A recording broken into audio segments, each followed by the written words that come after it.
男人放着无数的黄金不要，却转身抢起了魔王手中的破石头。所有人都以为他疯了，可只有男人知道，黄金在这个世界一文不值，而这些石头却是提升力量的关键。原来，男人曾是这个世界唯一的幸存者。不知道为什么，全球80亿人被传送到一个名为深渊的世界，这里只有战斗和杀戮，因为赢的一方可以获得神的恩赐。然而，在进入深渊50年后，男人却成为了人类唯一的幸存者。就当若然以为自己也会在绝望中死去的时候，不料睁开眼睛，却发现回到了他进入深渊的第一天。对比周围人第一次进入深渊的恐慌，若然却是有些恍然，又要重新经历一遍绝望吗？他知道这是进入了新手教程环节，在这里会让一起进来的100人适应3个月，结束后就会进入真正的深渊。就在此刻，天空出现一道裂缝，一个带着翅膀的恶魔出现在了人们眼前。他表示自己会带所有人熟悉这个世界的规则，这是一个不受任何规则约束的世界，没有法律、秩序、道德和伦理。很快有人表达了自己的不满，我们不要待在这里，我们要回家。下一刻，他的身体便被洞穿，鲜血溅了身边人一脸。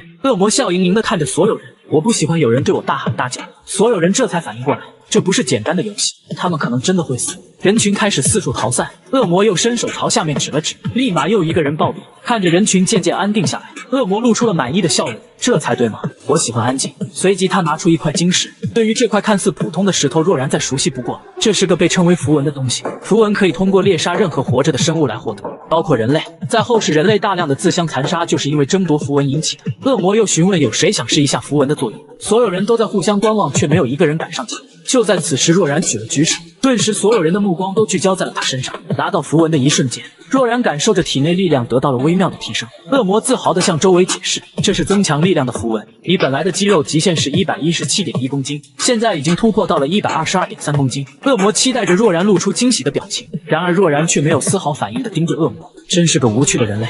总而言之，要想在这里生存下去，变强是最重要的，而通过触摸耳根就能查看自己的各项数值，正常数值为10。然而若然因为符文的缘故，力量提升到了11。恶魔随手向人群扔下了一堆符文，这次没有丝毫犹豫，所有人都在朝符文疯抢。可就在此时，怪物的嘶吼声传来，一群哥布林出现在所有人眼前，为首的正疯狂地朝人群冲来。可当有人想跑时，才发现背后不知何时出现了一堵墙。更加绝望的是，墙还在缓缓地向前推移，显然是要众人面对面对抗哥布林的意思。然而突然有一小块墙的上方出现了一个数字49，男人试探性地上前，没想到竟然直接穿了过去，数字也从49变成了48。有人瞬间反应过来，数字在减少，难不成说只有50个人可以离开？人群再次朝这片区域疯狂挤了过来，谁都想成为那50个人之中。若然叹了口气，如果全都留下来齐心协力对抗这种低级哥布林，伤亡也不会有上一世那么惨重。最后没有穿过墙的50个人之中，只有10个人存活了下来。但既然重来一次，结局就由他来改变。凭借着前世的战斗技巧和经验，若然游刃有余地应对着身边的哥布林。转眼间他已经杀掉了7、8只哥布林，周围人早已惊得说不出来话。这还是人吗？他们4、5个人才能对付一只哥布林，到了诺然手里却犹如砍瓜切菜一般简单。可若然已然略微感觉有点身体不适，他几十年前的身体还是弱了点。捡起地上掉落的符文，若然属性值再次得到提升。不同的是，这次不是力量，而是敏捷力。看着若然的身影，众人纷纷被感染，也开始冲向了哥布林。局势瞬间扭转，哥布林一方竟开始变为劣势。若然砍杀哥布林的动作也变快了几分。现在他们刚刚进入新手保护期，就相当于1年级学生，而如果3个月的时间一过，他们就会被扔去与2、3年级的学生打架。这个世界就是这么残酷，只有变得更强，才有应对未来发生的一切，才能拥有扭转结局的能力，才能守护自己曾经想守护的一切。男人只是多看了这个漂亮妹子一眼，旁边的人便对他起了杀意。然而拥有40、50号人的他们却不敢轻举妄动，只因之前若然击杀哥布林的表现震惊了这片区域所有人，那是一股强大到不属于人类的力量。就在刚刚，若然无意间看到了一群人正在对一个女人动手动脚，然而若然却并没有英雄救美的打算。正当他转身准备离开之际，却突然被人叫住，正是女人的同伴，并且对方竟知道若然的名字。若然还有些诧异自己认识他们吗？谁料一人直接追了上来。若然，你疯了吗？你难道要装作不认识我们？若然这才回忆起来，原来这些人是自己的大学同学，因为在前世他们没过多久就死在了深渊，所以若然后来也渐渐忘了他们的存在。敏熙也再次甩开了咸猪手，我不会加入你们的，我要跟我的同伴一起。虽然有些不甘心，但是见对方是若然，对面还是放弃了得到这个漂亮女人的想法。敏熙略带歉意地看向若然，不好意思将你卷了进来。若然转身就要离开，其余人却也都跟在他身后，虽然并不想带着这几个麻烦，但是若然也没有理由甩开他，只能任由他们跟着。其中一人问道：若然，你为什么表现得好像不认识我？若然只能尴尬地找了个失忆的理由。黄毛有些无语，这理由这么牵强。敏熙也被逗得笑出了声。若然看着这个漂亮的女人，若不是到了这个毫无人性的世界，他可以过上一辈子无忧无虑的生活。但在这里，美貌是一把双刃剑。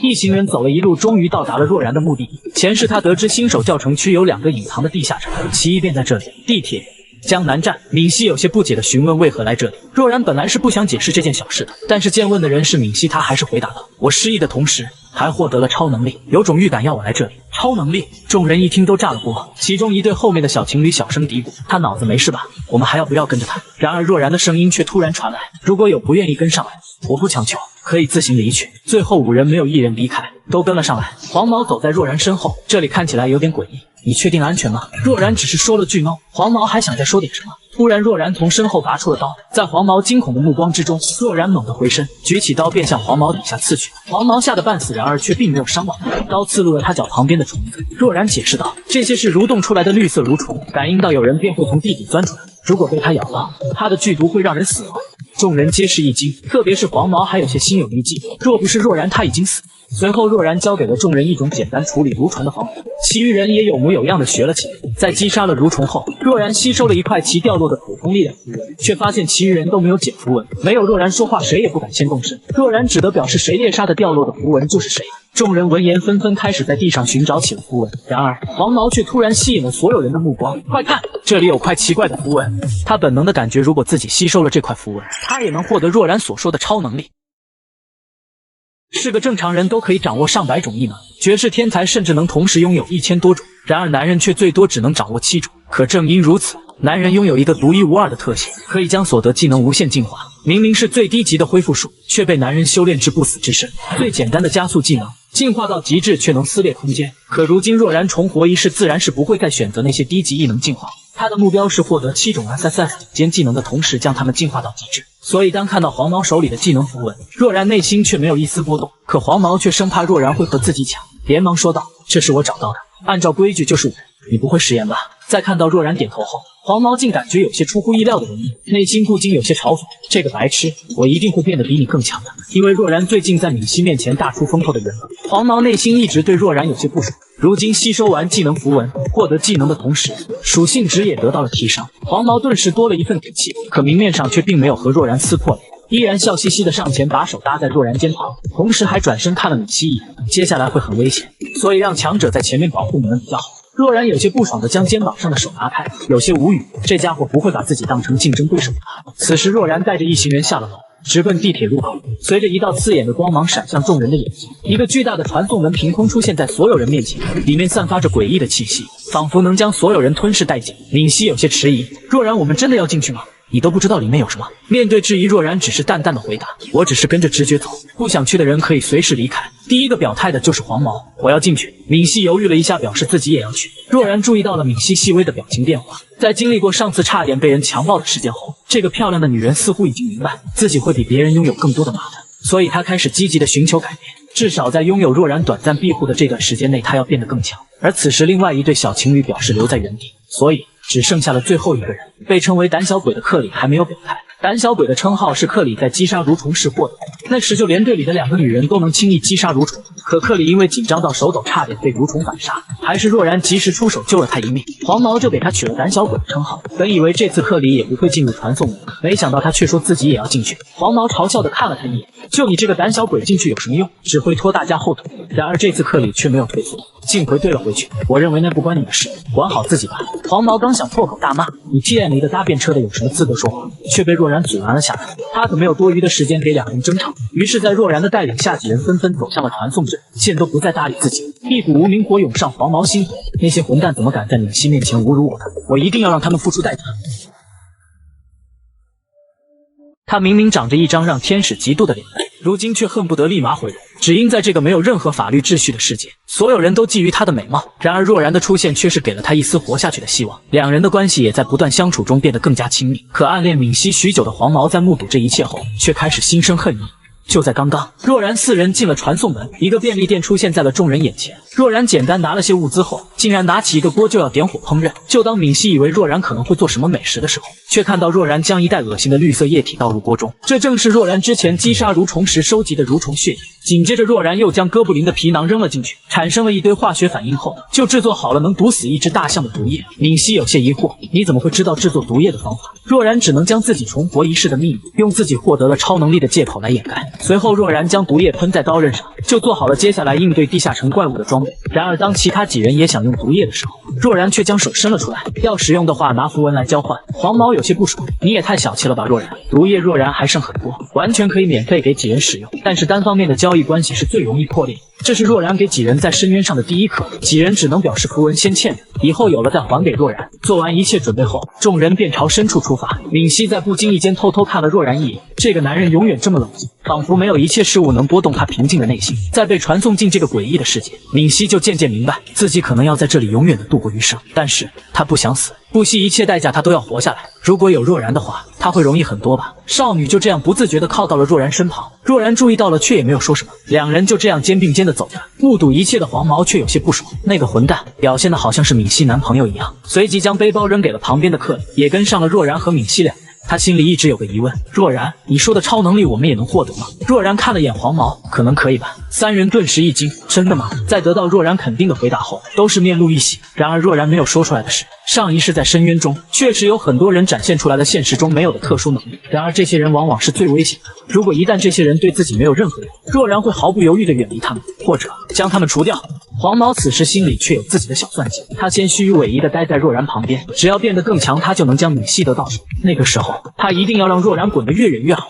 然而就在他陷入美好的幻想时，却被若然拉回了现实。原来若然在地上发现了一滩不明的粘液，从粘液的类型来看，不属于变异的蜗牛留下，它没有那种独特的酸性，也不属于被肢解的僵尸，那么就只有一个可能，传说中的沙蓝美人鱼。虽然这种生物行动速度并不快，但是能够释放出麻痹人行动的毒液，一旦被击中，他们就会扑过来分解你的四肢。若然很快想出了作战计划，先利用酒精制作出简易的燃烧瓶，接下来一个人在后面扔燃烧瓶，后面三个人趁机上前进攻，符文按出力多少来分配。这个计划中，扔燃烧瓶的人显然是最安全的。当若然询问谁来扔的时候，敏熙和克里同时举起了手。然而当看到敏熙眼巴巴地望着自己，克里有些不忍拒绝敏熙。这时若然无奈地表示，你俩轮流着来吧。商议好计划后，众人便朝发现粘液的深处走去。除了若然一行人都有些忐忑，克里甚至有些打退堂鼓想退出，但是一想到自己一个人留在外面可能更危险，又默默地跟了上来。敏熙也没有好到哪去，甚至已经开始全身发抖。然而就在此刻，若然的声音传来，保持警惕，他们已经来了。阴森的笑声从四面八方传来。若然让敏熙将燃烧瓶扔向声源处，敏熙深吸一口气，将瓶子扔了出去，恰好砸在了一只沙蓝美人鱼上，烈焰瞬间将它燃烧殆尽。若然立马冲了上去，游刃有余地面对4-5只美人鱼，同时还不忘提醒众人，千万不要被沙蓝美人鱼的毒液碰到。四人配合默契的很快解决了大部分美人鱼。此时在战斗中，黄毛余光瞟到了2块符文，立马兴奋地上前去捡，丝毫没有注意到美人鱼的毒液已经朝他袭来。被毒液腐蚀到的黄毛瘫坐在地动弹不得，另外几只美人鱼纷纷朝他爬来。黄毛急得大喊救命，然而敏熙包里已经没了燃烧瓶，只能看向远处的克里。可克里即将将燃烧瓶点燃的时候，一只美人鱼却爬到了自己脚边，克里瞬间吓得将还没有点燃的燃烧瓶扔飞了出去，瓶子就在黄毛身旁打碎。黄毛气得脸部扭曲，成事不足败事有余的废物，要你有什么用？在关键时刻，终于若然赶到，一刀将沙蓝美人鱼切成2半。在鬼门关的黄毛大口的喘着气，他差点以为自己就要死了。还不等黄毛缓过来，这时若然表示每个人应得的符文数量已经被分好了，看到自己的比若然的少了好多，黄毛不禁心里暗骂，这个混蛋竟然分配的这么精细。他下意识地瞥了眼克里，顿时一个邪恶的想法出现在黄毛脑中，如果把他的那部分抢走，自己的就和若然的一样多了吧。想到如此，黄毛不动声色地靠了过来，没给克里反应的机会。下一秒，黄毛直接掐住了克里的脖子，你这个胆小懦弱的废物，凭什么也能拿到符文？无比痛苦的窒息感涌来，克里能感觉到黄毛是真的想弄死自己。就在此时，注意到2人的敏熙立马上前劝架，金城泰，你快住手，这样下去克里会死的。闻言，金城泰这才松手，将克里狠狠地扔在了地上。但是他显然并不准备这么轻易地放过克里，你最好搞清楚自己的地位，你这种连燃烧弹都甩不好的废物，配拥有宝贵的符文。说着，金城泰已经准备去拿克里的符文，然而下一秒，一把明晃晃的刀刃甩在了他眼前。金城泰脸色微变，只见若然一脸淡然地看着他，这不是你该获得的那一份。金城泰有些恼怒，为什么这个混蛋每次都要和自己做？可他深知目前的自己断然不是若然的对手，只能将这份怒意暂时收起来，总有一天他一定要让若然后悔。若然没有再管其他人，而是看向了自己手中的符文。现在掉落的大多都是普通的力量和耐力型符文，但是这些恰好都是他目前所需要。全部吸收后，若然力量和耐力的属性值大幅度得到提升。就在此时，明明黑暗的地铁站却闪起了耀眼光芒。小恶魔在此刻凭空出现，恭喜玩家，耐力和力量属性值总和达到50。系统通知，第一个成就完成。若然嘴角微翘，这些都在他预料之中。而作为第一个达成成就的人，将获得一个奖励，可以任意选择3个除去技能符文以外的所有符文。小恶魔打了一个响指，下一秒一个符文出现在他手中。你可以选择一个治疗型符文，它可以治疗95%你身体所受到的伤害，在大多数绝境中相当于你的第2条命。闵熙几人听到此话皆是一惊，同时眼神中都透露着渴望。如果若然选择了治疗符文，一旦他们出现了危险，他肯定会给他们用的。然而若然却是摇了摇头，朝小恶魔问道：有没有魔法免疫符文？对于若然来说，治疗符文虽然不错，但也并非无法通过其他手段获得。可魔法和物理免疫符文在教程区是极为稀有的，而物理伤害它可以通过经验来补偿，但是魔法伤害却不能。听到若然要魔法免疫符文，小恶魔略显惊讶，但还是换出3枚符文交给了若然。若然将其吸收后，自身属性值下面又多了一栏，魔法免疫值已经达到了13。小恶魔也在此时将空间撕裂开一个口。我的任务完成了，接下来祝你们好运。若然一行人也继续出发，来到了地铁站的第3层。这里的怪物数比刚刚还要多，然而闵熙却感觉刷起怪来比之前要显得格外轻松。他下意识地看了眼若然，然而就是这一眼，闵熙敏锐地察觉到若然并没有吸收杀怪所掉落的符文，可符文却仿佛凭空消失在了他的手中。闵熙有些按耐不住好奇，便上前朝若然询问，得知了闵熙的疑惑。若然将手伸了出来，而他手腕处赫然有着一连串符文标志，这是一种收集符文的方法，只需要将手伸出来，同时脑海中想着收集符文，它就会自动存储在你手臂。但是若然却并不建议其他人这么做，因为往往这种地方是很危险的，能立马吸收符文来获得一份力量，便等于多了一份活下去的希望。而若然之所以要将符文收集起来，是因为他知道在日后符文将会在深渊成为替代金钱的交易货币。之后几人一路刷怪来到了通往下一层的路口，然而若然却在此刻停住了脚步。接下来他将会有一场大战，不能继续再带着这几个拖油瓶。随即若然回头望向众人，不管你们后面是继续跟着我，还是单独行动，我都不管，但是现在将你们手中的所有的武器交给我。闻言，金城泰最先开口：凭什么？你难道是强盗吗？明明有武器还要我们的干嘛？若然也给出了他的解释，接下来他要面对的一手，仅凭一把刀刃无法对付，他需要更多的刀片。你拿走了武器，我们怎么打？我们也要战斗。金城泰脸色略显阴沉，难不成你想私吞击杀怪物的战利品吗？若然依然表现得很平淡，你想跟下面那家伙打一架吗？当然，有什么好害怕的？还有，我一直很讨厌你这个居高临下的眼神。若然并没有理会金城泰，因为他才想起这家伙好像还不知道下面的怪物是怎样的存在，但是这管我什么事？随即若然竖起一根手指，我给你们2个选择，我不干了，你们自己下去。第2，你们别插手，看我一个人解决。克里率先表态，我不会插手。闵熙也表示相信若然，既然若然这么说，那么下面肯定很危险，但是总有人不信邪，这家伙想一个人去，那么那里肯定有意想不到的宝贝。不等闵熙克里反应，金城泰已经朝下一层冲了过去。金城泰，你太莽撞了，下面很危险的。管他娘的呢，我今天就要看看这下面有什么。然而下一刻，3人默契的同一时间停下了脚步，眼睛仿佛看到了世界上最恐怖的东西，因为他们眼前出现了一个接近100米长的灵蛇。光是强烈的压迫感便足以让他们每个人感到窒息。金城泰有些难以置信地回头看向若然，这脑子不正常的家伙竟然说要一个人去解决这怪物。这时灵蛇也发现了闯入了他领地的这几个不速之客，然而此刻却仅剩下了若然一人留在原地。3人将自己武器交给了若然后便逃离了此地。下一刻，灵蛇张嘴朝若吼出了一道冲击波，若然赶忙起身躲避，但凡挨到一点他都得完蛋。巨大的冲击波在地面炸开，若然心有余悸，多亏了他之前吸收魔法免疫符文时获得的魔抗，才能勉强抗下冲击波的余波。灵蛇释放冲击波的同时，也会消耗巨大的魔力，无法在短时间内释放第2次冲击波，这其中便是若然反击的机会。可普通的刀片根本无法刺破他的灵。若然靠着敏捷迅速近身灵蛇，虽然这不是一个容易对付的家伙，但若然知道他唯一的弱点，他的鳞片很结实，可鳞片中间的区域却异常柔弱。果不其然，挨下这一刀过后，灵蛇的哀嚎声响彻整个地铁站。可紧接着若然也被甩出数米开外，愤怒的灵蛇这一次朝若然使出了冲击波，避无可避的若然只有选择硬抗一击。强烈的眩晕感使得若然动弹不得。然而就在这一刻，灵蛇的甩尾也与若然来了一个亲密接触，若然瞬间被轰到了墙上。就连耐力值拉满的若然此刻也觉得多少有点吃不消，然而他却是长舒了一口气，终于有反应了吗？下一刻，灵蛇顿时浑身颤动，行动与之刚才缓慢了许多。罪魁祸首自然是若然插在其身上的匕首，准确来说是附在匕首上的剧毒。接下来就是属于若然的反击时刻。同一时间，闵熙停下了脚步。自他们离开之后，若然和灵蛇打斗的声音就一直不断的传来。若然他孤身一人，真的没事吗？金城泰也注意到了停滞不前的闵熙，干嘛呢？闵熙，你怎么还不跟上来？闵熙想起了若然保护他们的一幕幕，仿佛是下定某种决心一般。闵熙转身就朝回跑去，我得去见他，即使帮不上忙，即使有危险，也不能让他一个人面对那么恐怖的怪物，而自己心安理得的逃命。看到闵熙竟然为了别的男人表现的这般决然，金城泰气得咬牙切齿，可最终还是无奈的跟了上去。毕竟他可以不管若然，但是要管闵熙。三人再次回到了灵蛇所在了的那一层。然而当看见眼前的一幕，闵熙也被惊得说不出话来。只见若然手臂被灵蛇死死咬住，然而他眼神中却没有半点惊慌，不慌不忙地举起手中的匕首，朝灵蛇的脑袋刺出了最后一击。在一声痛苦的嚎叫中，灵蛇将若然放开，最终挣扎片刻后彻底没了生命气息。闵熙立马跑上前询问若然的伤势，若然有些诧异：“你怎么又回来了？”闵熙有些尴尬，有些担心你，所以就回来了，但似乎我们回来有些多余。你的胳膊还好吗？若然摇了摇头，伤口已经愈合了，你不用担心。此时金城泰也彻底明白了自身和若然的差距，他此前甚至连对若然活着都不抱有希望，然而现实却是若然竟一个人单刷了灵蛇，我究竟要怎样才能追上他？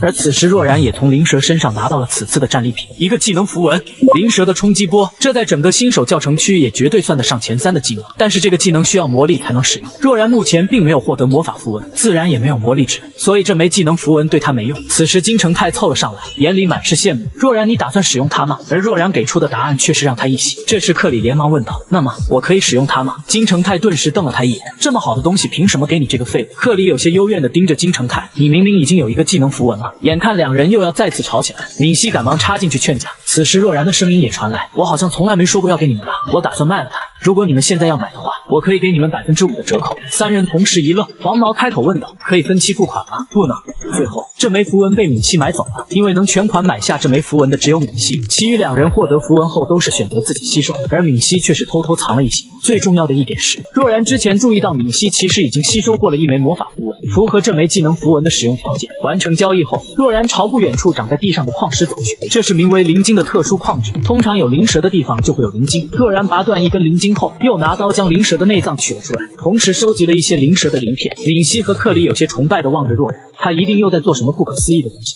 两人猜的没错，若然在制作一种组合武器，深渊134种组合武器中的第一种武器，并且材料都是可以在教程区所获得，而需要的材料正是灵晶、灵蛇的内脏、灵蛇的鳞片，这3者可以合成出一把强大的银针。这把银针具有极强的破甲效果，而若然制作这个武器，正是为了接下来所要面对的怪物准备的。经过一段时间过后，一把明晃晃的银针便出现在若然手中，虽然略显粗糙，但是就目前来说也够用。这时金城泰走上前，表示想让若然帮自己也制作一个，他愿意支付他身上所有的符文。在金城泰看来，若然花这么多心血制作的武器肯定不一般，花掉几个符文并不算什么。然而若然却并没有答应，不是他不愿意，而是制作银针的原材料已经用完了。听到此话，金城泰脸色微变，将有用的东西都用在了自己身上，这个自私的混蛋。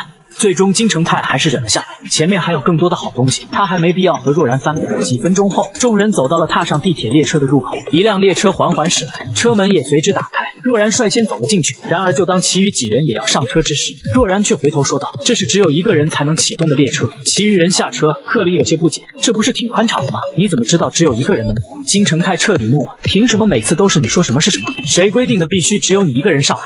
你是在我们的帮助下才共同走到这里。”闻言，若然差点没给自己气消，没有再多废话。若然拿着银针站了起来，在这个世界没有规定可言，给你2个选择，要么打败我上来，要么立马给我滚蛋。若然面带不屑地盯着金城泰，从2者任选其一吧。最终金城泰还是自觉地退了出来，眼神中满是不甘心。突然，一个想法浮现在他脑海之中：若然刚刚对战灵蛇时受了伤，战力应该有所下滑。如果我们3人联手，或许能打过那家伙。如果我们赢了，就能夺走他的武器和所有符文。就算输了的话，只要向他道个歉，他也不会真的杀了我们了。这个险值得冒。这样想着，金城泰手伸向了腰旁的匕首。在2个男人之间，闵熙毅然决然地选择了跟若然走。闵熙对若然的依赖感也越来越强，待在若然身边能让闵熙莫名感到安心。金城泰彻底黑化，发誓一定要让这对狗男女后悔。殊不知，在若然眼中，金城泰连当自己的对手的资格都没有。就在刚刚，若然踏上了地铁列车，并且将也想上车的金城泰赶了下去，因为这是一辆只有一个人才会启动的列车。然而金城泰这时却出现了偷袭若然的想法，只要他成功得手，就意味着之前若然获得的符文和武器都将是他的。可就当金城泰刚要将手伸向匕首之时，下一秒却吓得不敢动，因为若然显然发现了自己的小动作，并且给了他一个冰冷到极致的眼神。金城泰毫不犹豫地相信，如果他刚刚敢拔刀，若然一定会先出手干掉他。足足等到列车开走，金城泰才在这一刻缓过了神。然而冷汗已经将他后背彻底打湿。金城泰不仅心里暗骂：可恶，我怎么能被他的一个眼神吓呆？与此同时，若然正在脑海中整理自己前世已知的信息。这趟列车一共有20个站点。第二，每个站点所获得的宝物都是随机的。第三，每个站点列车停靠的时间有限，他必须在有限的时间内获得对他最有用的几个东西。不知不觉中，若然已经经过了19站，同时在途中一共获得了8件武器，都是品质极高的神器。然而若然却有些失望，因为他现在最不缺的便是攻击类型的武器。对比武器，若然更想获得一些对于他属性只有提升的东西。到了第20站，就当若然以为又是一件普通的武器之时，出现在眼前的竟是一包看似普通的香烟。若然顿时一惊，因为这包香烟名为疯子香烟，又称狂暴香烟，使用者能将所有属性值提升20%，持续10分钟时间。若然心中一喜，这可是个好东西。虽然只能在教程区使用，但是就目前来说，这是他获得的最有用的物品。随着20个站点全部经过，若然也重新回到了原地。闵熙几人已经提前离开了地下城，若然接下来要为4天后教程区的第2个隐藏地下城做准备。然而在此之前，他应该先填饱自己的肚子。这样想着，若然来到了第1层出现的便利店。然而之前堆有琳琅满目商品的便利店，此时却已经被洗劫一空。若然有些微怒，这些流氓！教程区的月亮马上要升起了，还敢耍这种花招？让我看看你们这些人到底有多勇敢好吗？与此同时，搬空便利店的罪魁祸首正在一箱一箱的转移这些物资。闵熙几人在远处无奈的观望，对方仗着人多势众，他们只能眼睁睁的看着这一幕，却没有丝毫办法。闵熙有些不解，为何仅是片刻时间，地铁站的便利店就被其他人发现？然而就在此时，对方在搬空一切物资后，竟意味深长的朝金城泰看了一眼。金城泰顿时心虚的将头扭到了别处，好在其余人并没有发现这异常的一幕。这一切其实都是金城泰一手策划的。在20分钟前，他支开了闵熙几人，将便利店的信息交给了进入深渊的另一群人，为的就是获得要挟若然交出宝贝的筹码。他相信若然发现便利店被清空，为了食物一定回去找这些人，可单凭他一个人断然是不可能对付对方那么多人。到时候若然一定会找他帮忙，他就能以此开出天价条件。画面一转，到了晚上，闵熙几人找了一处落脚点等待若然的回来。在看到若然出现后，闵熙立马挥手向若然示意。不知道为什么，一看到若然回来，闵熙就有一种莫名的安心。有人安心，有人心虚。此刻金城泰强装镇定，在心里自我安慰，没必要紧张，反正没人知道是我策划的。等若然进来后，闵熙赶忙朝若然诉说着便利店被人洗劫了的事，他们只剩下了为数不多的食物，然而这些食物却是金城泰故意留下的。此时金城泰朝若然开口，既然你回来了，那我们就一起去将食物夺回来吧。你一个人对付这么多人肯定是很困难，我可以帮你。然而若然却没有搭理金城泰，径直走向了一旁所剩无几的食物，先吃东西吧。同时嘴角露出了一丝不易察觉的讥笑。金城泰脸顿时有些恼羞成怒，这家伙刚刚是在冷笑，对吗？没等若然拿食物，金城泰一只手拍在了桌上。喂，我说你真不要脸！我们冒着生命危险才抢夺回来的食物，你不应该表示些什么吗？金城泰终于暴露自己最终目的。如果你能交出些好东西呢，大家一切都好说。闵熙有些不解地看向金城泰，金城泰，你这是什么意思？食物难道不应该大家共享吗？金城泰理所当然道，难道我们就将食物免费给他吗？这可是我们冒着危险才夺回的食物，收取一些费用不是理所应当吗？见其他人纷纷都保持沉默，金城泰越发觉得这是他的机会，只要所有人都站在他这边，那么他就赢了。他相信若然要不了多久就会向他妥协，然后交出他获得的那些宝贝。这个计划很完美，也符合这个世界的生存规则。然而金城泰从一开始就搞错了一件事，那就是从来都不是若然需要他们，而从头到尾都是他们需要若然，没有丝毫顾忌。若然转身就要离开，他已经对他们仁至义尽了。看着若然背影，金城泰一脸不屑，他想他走就走呗，虽然没能从那家伙手上拿到什么宝贝，但是将他赶走，闵熙不就是属于自己的吗？然而下一秒，金城泰瞬间不淡定了，因为闵熙竟然在朝着门口走去。喂，闵熙你在干嘛？难道你要抛弃我们，去跟着那个混蛋吗？闵熙没有回答，而是踏出门扯住了若然的衣角，小声问道：若然，我可以跟你一起走吗？眼神中有些惶恐，生怕若然真的会拒绝自己。我不能带你走。哐当，闵熙猛然一颤，牵住衣角的手也松开了。然而此时若然的声音再次传来：你想不想跟着我取决于你，并不在我。刚刚还心如死灰的闵熙瞬间又满血复活。克里也在此刻跟了出来，他也打算跟着若然。此刻金城泰彻底破防，闵熙不听他的话就算了，就连这个废物也敢忤逆自己，你们一定会后悔的。等着瞧吧，到时候找不到食物，不要来求我。离开后，若然三人仿佛在黑暗的街道中漫无目的的走着。克里最终还是忍不住询问道：关于食物，我们真的不带一点吗？若然冷淡的声音传来：不需要，没有任何意义，因为月亮就要来了。闵熙二人还有些不解，什么月亮？突然闵熙瞳孔猛然睁大，仿佛看到了什么不可置信的东西一般，因为刚刚还正常的月亮，下一秒竟然诡异的睁开了眼睛。